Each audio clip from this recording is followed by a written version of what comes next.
Okay, I'm excited to launch a new series that I'll be putting together on multifamily with 2 to 4 unit properties here in San Diego County. And the purpose of this information is just recognizing there wasn't a lot of sources or really insights or data you can find for 2 to 4 unit properties in the area. So I figured, well, I'll create the data and the insights and I'll help share them with everyone that's willing and interested in listening. So with that being said, we're going to talk about every month, right?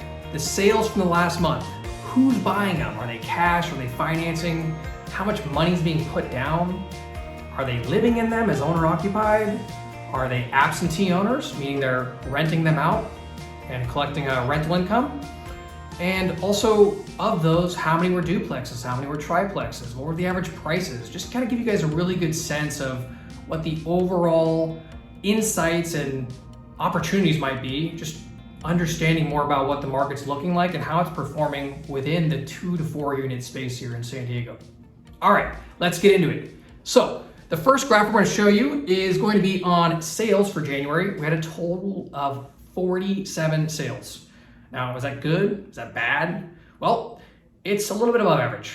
In 2023, we had a total of about 43 sales per month, or the average sales per month. So slightly up, not much. Of those 47, as you'll see, overwhelmingly duplexes, right? Just almost 60% of those sales. So 28 of the sales were duplexes, a total of 5 for triplexes, just under 10%, and then 14 for fourplexes. Now, looking at graph 2 here, ownership, right? Who are buying these people, or who's buying these properties rather? Well, of those 47 transactions, 19 were owner occupied, right? That's about 40% of the total pie there. The other portion would be absentee, right? Investors. Now, one interesting thing was that nearly all the investors are coming from San Diego or California, right? Of the investment absentee purchases, 28 of them, 25 of them were in-state or local, and only 3 were out-of-state. So is it because it's expensive? Is it because people are scared about the tenant rules and regulations now? We're not sure, but we're gonna continue to track that and figure out if that's still an ongoing trend, or maybe just because, hey, it's expensive here, so other people look elsewhere to invest their capital. Okay, graph 3, we're gonna be looking at the breakdown of types of finance purchases, right? So of the total purchases, 47, 13 of them were cash, 34 of them were financed. Now, looking further into the finance category, 28, right, of those 34, over 82% were conventional, which makes sense, right? If you're VA putting zero money down, it's hard for a lot of properties to make economic sense as far as your monthly payment. And naturally, FHA, you're probably not going to be putting 3.5% down on over $1 million property and also making economic or finance sense for your payment. So of those, outside of conventional, right, we had 0 FHA, 0. 2 VA, God bless you. I want to see more of those because you guys have a tremendous ability to buy a house with no down payment.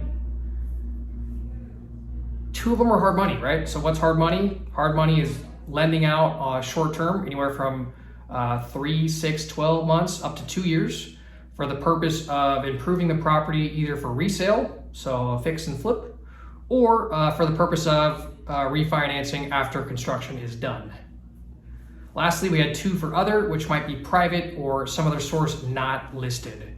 Either way, I think we can acknowledge the biggest takeaway here is that people are using conventional financing for purchases, and I'd argue it's going up because conventional products, right, have really provided a couple different options that didn't exist before. One being 5% down, right, if you own or occupy. There also seems to be other opportunities out there as we're looking at a lot of these purchases where people are using 2%, 5%, 10%, 15%. So contrary to what you would think, right, the average conventional loan is typically 20% down, or if it's non-owner occupied, it's gotta be 25% down minimum. However, uncovering this information, what we're learning is that there seems to be a lot of alternatives depending on the situation. So if you're unsure of what your opportunity might be or what you would have to put down depending on your situation, we can definitely help you out, get clarity on that, and just see if it's something that makes sense.